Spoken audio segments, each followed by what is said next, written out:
Hi, Roy here, and welcome again to another edition of The Right Has Left. I am your host, Roy Garton, for this podcast, where we talk about all the latest news from the White House and our Capitol, and basically, since the Republicans are in control of everything, news from the Republican Party. And we've got a lot to talk about on this particular podcast, so let's go ahead and get rolling on things that we have got rolling as far as news. And of course, the big news right now, as we're all aware of, is possible peace in Palestine and the Gaza Strip. Yes. And, God, it's so great to hear something that's going to be possibly happening. So let's go ahead and get into that on the possible peace talks from the Gaza Strip. It's so important, and we do have to give kudos to Donald Trump. He is the guy that kind of got this deal put together, and because of that, I'm always transparent. If they do something positive and great, let's give them credit, and we do have to give Donald Trump credit for perhaps putting this deal together. So the commitments of the ceasefire does mean a 72-hour countdown, which has already begun, during which Hamas must release all 20 hostages who are believed to be alive, and they must be handed over by 12 noon local time on Monday, which is in a couple days from the taping of this podcast. The exact details of their release does, of course, remain unclear, but in previous handovers, hostages have been collected by the International Red Cross, which has transferred them to Israel. Now, from there, they have been airlifted to Israel hospitals for checkups and then on to be reunited with their families. I'm sure also there might be some debriefing, of course. And the bodies of the deceased hostages, which will also be returned, though it is unclear how long this could take, is also supposed to be returned, but we obviously don't know where they are. It is thought that at least 26 hostages are deceased, unfortunately, with the fate of the other hostages unknown. Now, the agreement states that the handovers will take place without any public ceremonies or media coverage. However, we already do know that Donald Trump is on his way over there for Monday if that does happen, because this guy likes to be in the spotlight.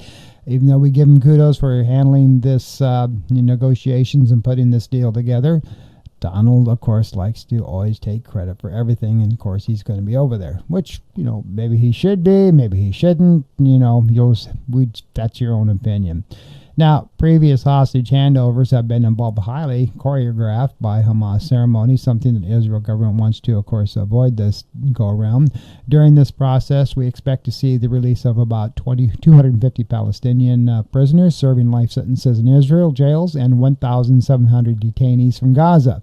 The identities of those to be released have not been officially published, though Israel spokespersons have said that one of the most high-profile prisoners, Moran Baragel, I probably butchered his name, but hopefully it's close, will not be released as part of the swap. As of Friday, about 600 humanitarian aid trucks are expected to enter Gaza daily. And again, I do hope that is true, because as you all have been aware of, every time they try to get aid into Gaza, either by boat or any other processes, the Israeli soldiers stop that. And of course, we know we have a lot of starving people in the Gaza Strip area. So continuing on, famine has already been declared as part of the territory for the first time back in August by UN-backed experts who have said that more than 500,000 people were facing catastrophic conditions characterized by starvation, destitution, and death. Israel has repeatedly denied that there is a starvation in the territory. And again, we already know from photos of over 65,000 people there in the Gaza Strip area, and thousands more, they are starving. So, I don't know where they're getting their information from, but that's obviously a lie. A multinational force of around 200 troops overseen by the U.S. military will monitor the ceasefire, according to a senior U.S. official, so they are sending troops over there. The force's makeup is likely to include troops from Egypt, Qatar, Turkey, and, of course, the United Arab Emirates. The officials said that their role will be to oversee and observe the ceasefire to make sure that there are no violations on either side or any other problems going on. The second senior U.S. official said no U.S. forces would be on the ground in Gaza. But we had heard Donald Trump that he is sending some, advisors over there. As part of the ceasefire, the Israeli military said it has begun positioning its troops along the line detailed in the agreement, which, according to a spokesperson for the Prime Minister's office, leaves it in control of about 53% of Gaza. Now, having said all of this, I could go on and on, but you've got to understand this is a very touchy situation because although so far phase one is going fairly smooth, we don't know where other things are going to be happening here because of the fact of the matter is there's more to come, which leads me to, of course, my top story. And that is the fact of the matter is we still have other phases of this. We still know that at any time after the hostages are exchanged, as we have seen traditionally with Israel, they violate the ceasefire, and then of course Hamas returns, to defend themselves too. And the other thing that's so sad about this is all the innocent lives, families, women, children who have lost their lives, have lost their limbs from this horrific situation. And it seems that the U.S. always likes to side with Israel, although, Bibi has consistently violated and lied about things that he's doing. He just likes to bomb everything and everybody. So I just hope that this works and it is fulfilled and everyone behaves on all sides. So these poor innocent families that have lived in Palestine can begin to rebuild.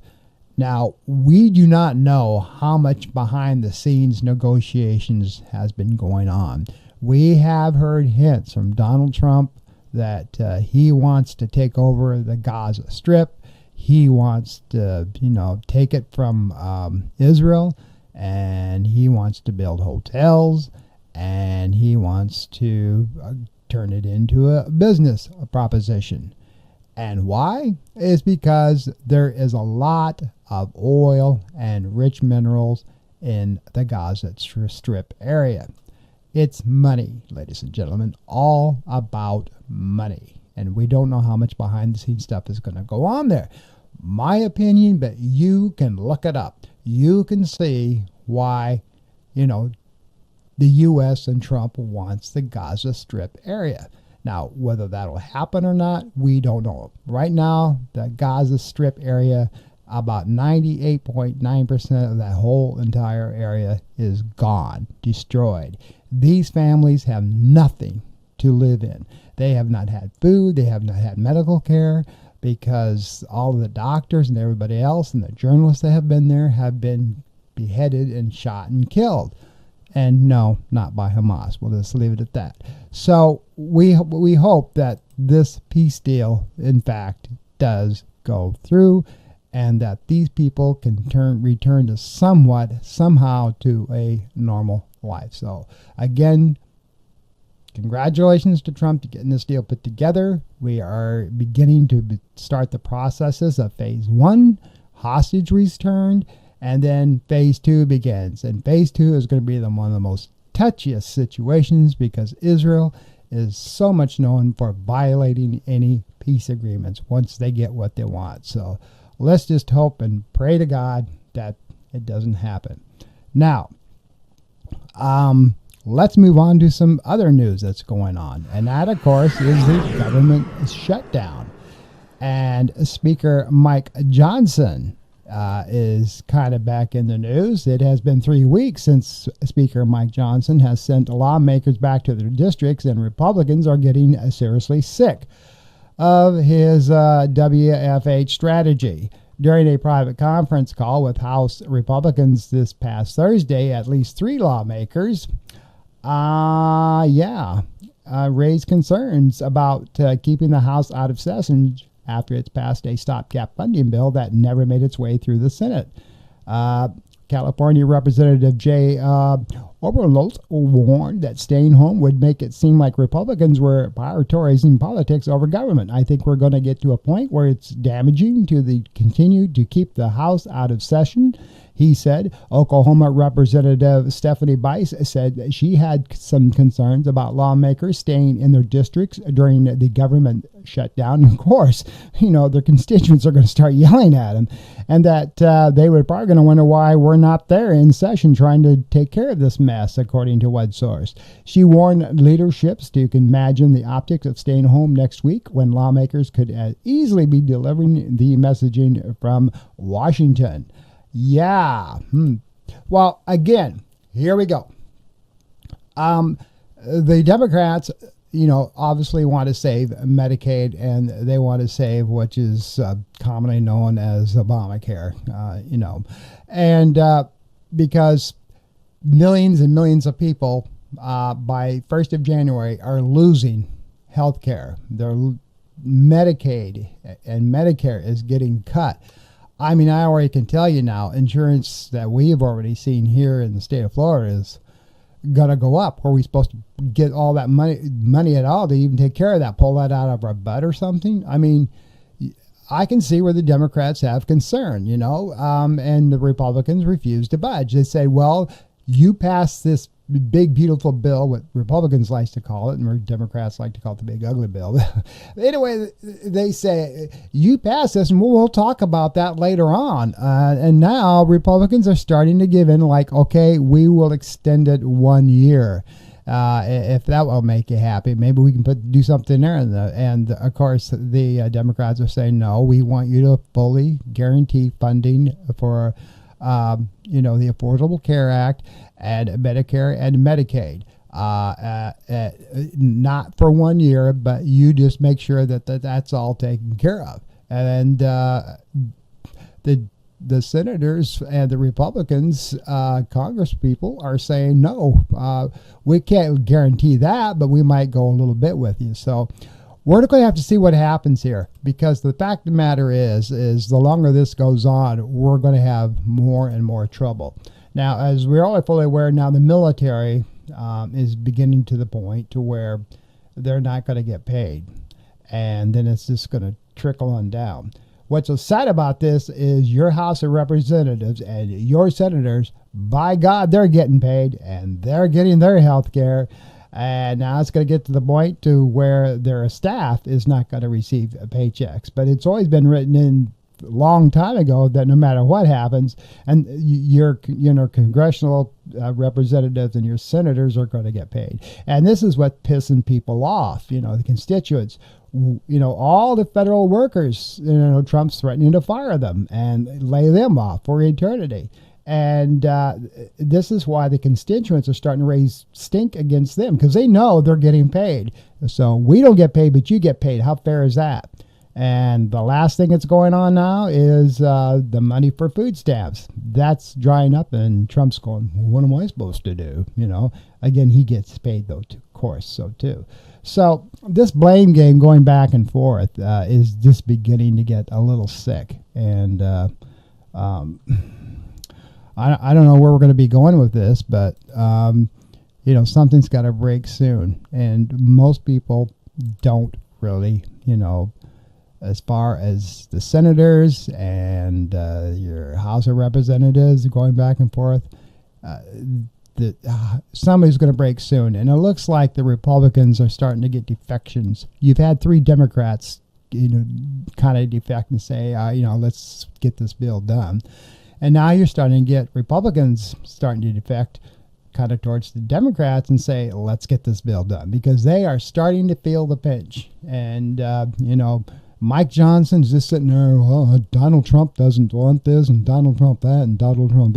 He is still very loyal. Like what Donald Trump says, that's, this is the way it's got to be. And It's basically a freaking joke is what it is. All right, moving on to other news. And that is the Nobel Peace Prize. This lady here has won the Nobel Peace Prize for 2025. And, good for her. Now, a little bit about the Nobel Peace Prize for 2025, besides, going to this fine lady from Venezuela. She has been keeping the flame of democracy burning amid a glowing darkness. And according to the Norwegian Nobel Committee on their press release, they did award it to Maria Corina Machado, this lady right here. She's receiving the Nobel Peace Prize for her tireless work promoting democratic rights for the people of Venezuela and for her struggle to achieve a just and peaceful transition from dictatorship to democracy.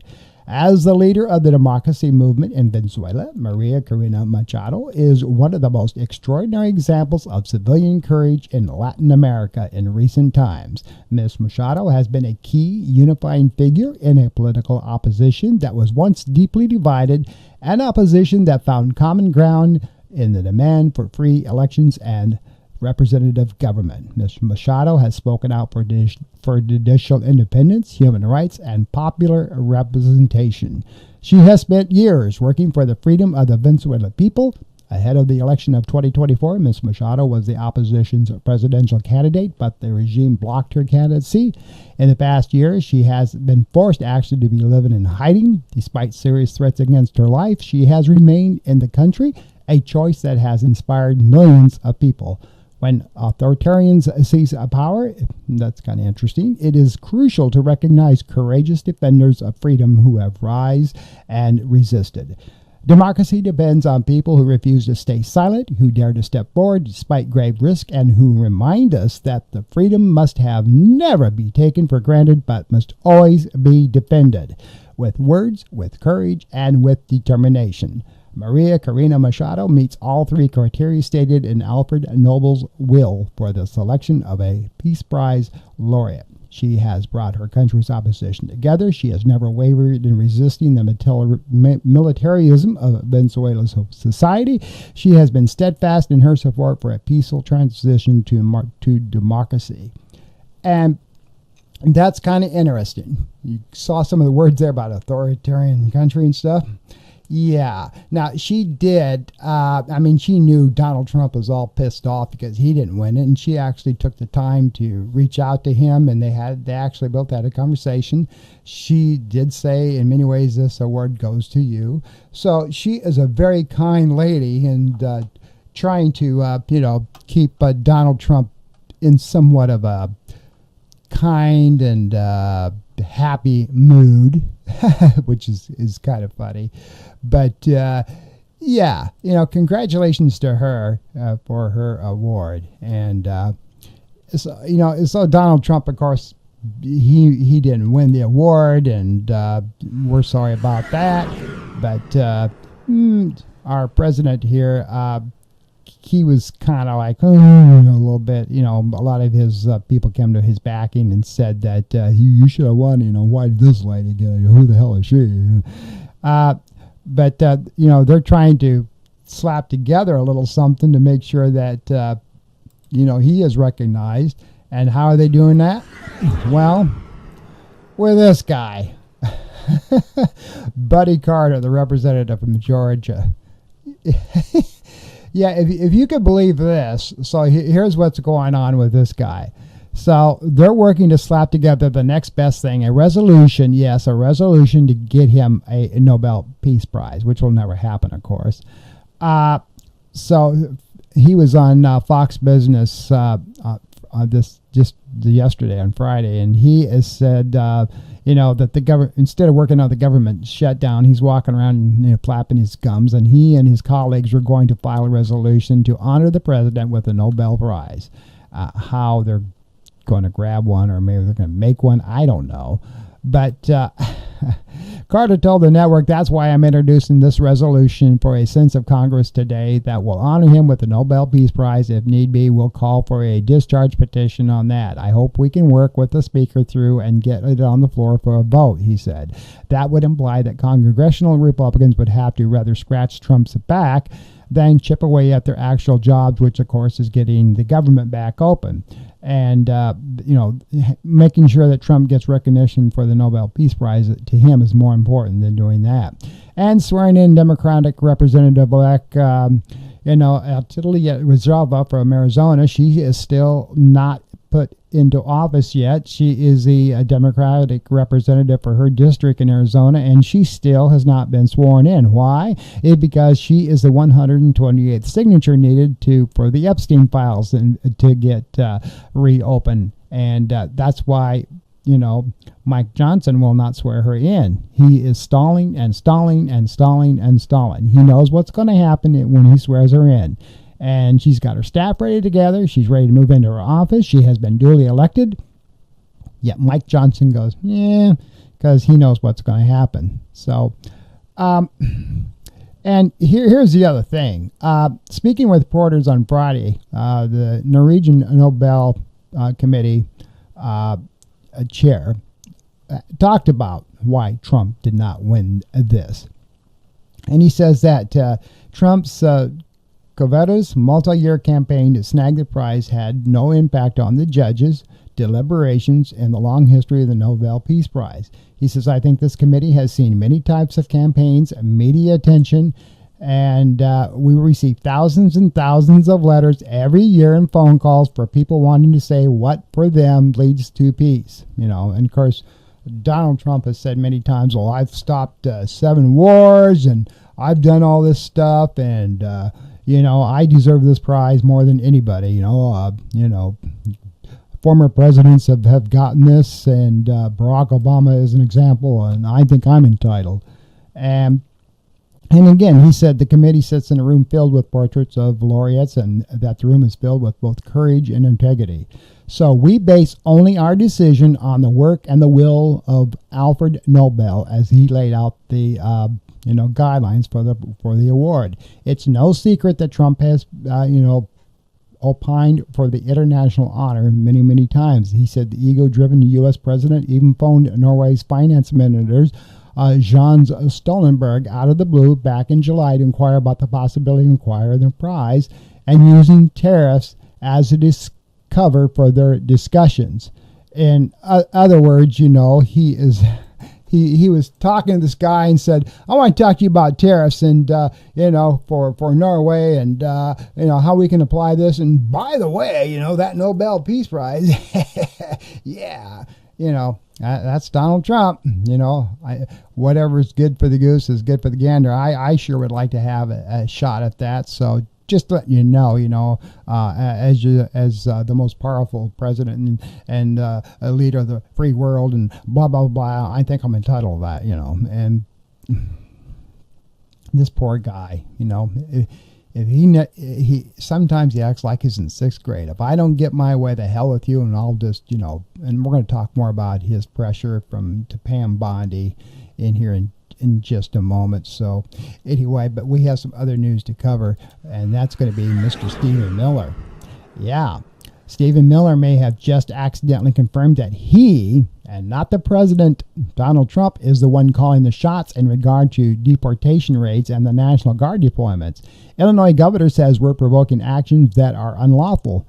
Miller said on CNN on Monday, why would the mere presence just think about this for just a second if I say again, I, referring to Stephen Miller, put federal law enforcement and National Guard into a nice, sleepy southern town. Is anyone going to riot? Miller's use of the first person was alarming here, suggesting that he, an unelected deputy chief of staff, has either the complete authority or an outsized influence on the administration's most authoritarian decisions. Miller says quiet part out loud. One user wrote on X he determines whether to put ICE, CBP, or other federal agencies, but he is also doing the same for various National Guards. An unelected staffer making these decisions. Where is the president? Both Miller and Voigt are running this administration. Additionally, Miller misrepresents small southern towns and the actions of the National Guard. If hundreds of armed military members descended on some remote southern locale and started violently rounding up neighbors, employees, and friends, I'd be willing to bet that it wouldn't go so peacefully. Miller made the remarks in the same interview where he claimed Trump has preliminary authority. Now, preliminary means secondary authority. He can make suggestions, but I, Miller, am calling the shots. After being asked whether the administration would abide by court rulings blocking his deployment of troops in American cities. Now, I'm telling you that this guy is kind of dangerous. Good old Miller, and I'll tell you why. He has been the forefront of people with this authoritarian power, just really talking about National Guard deployment and ICE. He is a guy that is kind of making the U.S. look like 1939 Germany. He's very vocal. He's very stern. He's angry. He likes to throw his force around, and Donald Trump, for whatever reason, just lets him do that too. Now, again, according to what I just read there, it's god awful strange, and it's scary how this guy has gotten so much power when he's not even an elected official. He's an appointee, but he's also one of the strong Project 2025 people who are making sure that everything that has been outlined on that is coming to, happening proof and just being deployed, and it is scary. I'm the first one to tell you. This guy, he is he's dangerous. There's just no other way of putting it. And Stephen Miller's a guy that you need to watch. And I do often wonder, if he has more power than the president himself. Interesting. All right. In other news that's breaking, and this is what's kind of pissing off some of the MAGA supporters, the Trump administration's approval of Qatar as Air Force Base in Idaho isn't popular with either of the Americans' political parties. Department of Defense Secretary Pete Hegseth announced the forthcoming Qatar Emory Air Force Base at America's Heartland Friday morning, thanking the Middle Eastern nation for playing a core part in negotiating the ceasefire between Israel and Palestine. Mountain Home Air Force Base will host Qatar's F-15 fighter jets and pilots and allow Qatari forces alongside American troops for F-15 pilot training. And they're also going to build a huge facility there. The move stands in stark contrast to the president's America's First agenda, seriously rattling some of the Donald Trump's most outspoken supporters. So never thought I'd see Republicans give terror financing to Muslims from Qatar or military bases on U.S. soil so they can murder Americans, posted a far-right influencer, Laura Loomer. Now, you remember Laura Loomer. She was a very strong supporter of Donald Trump. And she was like mysteriously always kind of hanging by his coattails during the, his pre-election run for his second term. And, people were like wondering about Laura Loomer because she's like kind of way out there. And, she's always kind of operated as Trump's informal loyalty enforcer clear back since August. And I don't think I'd be voting in 2026. I cannot in good conscience make any excuses for the harboring jihadis. This is where I draw the line, she wrote. Other conservatives were also left bewildered by the seemingly nonsensical decision. What's the strategic rationale for this? Either ours or Qatar's, posted the National Review's Noah Rothman. You could rattle off all the problems and risks we're inviting easily, but I have no idea what the steelman case for this would be.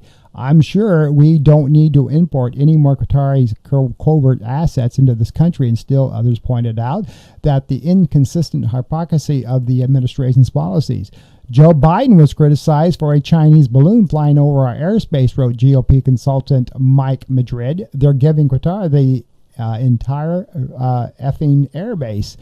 And Dan Caldwell, who was forced out of the DOD during Heg's Sinagate disaster, wrote on X that the joint Air Force operation was being blown out of proportion. The freak out around of this, of course, totally unwarranted, since this is actually pretty common practice with countries that buy and operate a lot of U.S. military aircraft. Singapore has a similar facility and detachments for its F-15 training units at this very same airbase, Caldwell said. Now, let's dissect this just a little bit. True, we have had a lot of foreign different governments who have bought our hardware and our military aircraft do training at our bases. Here in Florida, at Patrick, what used to be Patrick Air Force Base, now it's the Space Command. Regardless, there are, I have often seen, foreign pilots and civilians and things like that who are under contract with U.S. government, DOD, at Patrick. So that part is true. It's not a big secret. We have done that.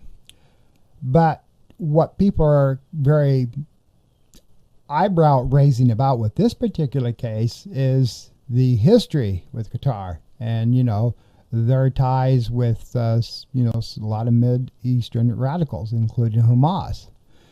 The other thing that raised an eyebrow here is the huge gift they gave Donald Trump in the form of that Boeing 747 aircraft that is now being retrofitted in Texas as they go through and take out, making sure that there's no secret stuff on there on that aircraft they gifted to Donald Trump, which technically is a little illegal for him to accept, but nobody's saying anything or doing anything about it, and that's going to be the new Air Force One. And that thing will probably not be done until he's almost out of office because of the billions of dollars it takes to turn that into a Air Force One jet aircraft. And he's already said when it's all done, he's taking it with him to Florida for his, his presidential library and stuff. So I don't understand all of this. He's not going to give it back to the U.S. And even though it's supposed to be a United States Air Force military aircraft, that's going to be something to see what's going to happen to that aircraft when he leaves office. But again, big gift, millions and millions of dollars in that thing. And then now you see this. So I'm not saying anything like that has any ties to that. It's just an interesting discussion to think about why all of this is going down and why, you're seeing a Middle Eastern country like this that does not have a very friendly backstory being able to do all this. So you can't blame having the eyebrows raised about that, folks, because we all know what's going down there. So, and other breaking news, of course, New York Attorney General Letitia James has been indicted on a fraud charge following a mortgage fraud investigation. This case involves an error she said she made on a mortgage form. James says she made a mistake while completing the paperwork, but immediately corrected it and did not deceive anybody, including the lenders. She denies any wrongdoing and calls the fraud case baseless, and I can go along with that. And now, as you're fully aware, is there have been so many attorney generals in East District and other lawyers who have looked at her case, as well as looking at this guy's case, James Comey, who is also being prosecuted by the same lady, and that is and we'll get to her in just a moment because that's also interesting. But, James Comey, they looked at his case too and said the same thing. There's nothing there. A lot of people have looked at James as well as Comey. And, he's heading to trial in January, as all fully aware of, and for his charges, of course, is lying to Congress, and his team's plans to put the prosecutors, and specifically President Donald Trump's handpicked interim U.S. attorney. Now I'll go ahead and put her up because you gotta check this out. This is Lindsay Halligan. Again, you can see why Trump picked her along with other blondes that you see that immediately kind of come under his realm of, you're doing a good job at a boy type of thing, at a girl if you want to say. But anyway, this lady here, she has zero, and I mean zero experience. And she's also an interim hand-picked U.S. attorney. And that is because nobody else, they either resigned or refused to even bring to trial or prosecute James or Comey. So Trump said, get the hell out of here, then I'll find somebody that will. Because as you're fully aware of, as you look at this, this private text that was supposed to go to Pam Bondi and it somehow got public, whether he made a mistake or not, as you can see from this, he wanted James and Comey to all go down. He was pissed off about it. And that's going to come back to bite him in the butt and bite specifically Lindsay Halligan in the butt because, that is illegal to selectively prosecute people just because you don't like them. So it'll be interesting to see if any of this stuff even how far it'll go. Now, getting back to Comey, on the defensive side, as outlined in court on Wednesday, he will focus on attacking Halligan's authority as a U.S. attorney of the Eastern District of Virginia as part of the efforts to convince the court to dismiss the charges against him. The coming challenge to remove Halligan from the case is just one in a wave of recent criminal defense lawyers around the country calling into question Trump's use of top prosecutors who haven't been confirmed by the Senate. Some of those challenges have been successful. Halligan may make the Comey case especially vulnerable in that she was the only prosecutor to take the indictment through a grand jury and was sworn in by the administration to lead her office just days before. A challenge for Halligan, Comey's defense attorneys are likely to argue that she can't serve as interim U.S. attorney because that position hit its 120-day limit. Also, they may say Halligan's new role does not appear to be fit to expectations for appointments to such vacancies. Under the law, she is not Senate confirmed, nor is she someone who has been employed in Justice Department positions for at least 90 days. Halligan was serving in the White House and has never been a prosecutor. The Justice Department will have an opportunity to argue in court to defend Halligan in early November. This was a big week for the Department of Justice. Our EDVA U.S. Attorney Lindsay Halligan did an outstanding job. Attorney General Pam Bondi tweeted after securing Comey's indictment. We will continue to fight for accountability, fairness, and the rule of law because of the American people deserve nothing less. Well, I'm an American person. I don't think either one did anything wrong. So, again, this is another term that I hate. I have to make a point here. I get sick and tired on both sides, Democrats and Republicans, of using the term American people this, American people that. I know, the American people deserve, there are thousands of us here who are American people who disagree with these statements. I don't know why they just don't say, there are many in our party line. That would be a better phrase, both on both sides, Democrats and Republicans. The people on our party side or who represent our party deserve. Why don't you say that? This god-awful catchphrase, the American people, is sickening because it doesn't, thousands of American people, millions of American people on both sides may or may not agree. And when they say American people, it makes them think that everybody agrees with your statement, be it Democratic or Republican. And by God, we don't. So quit saying American people. It's better to say, our party thinks this or our party agrees with this.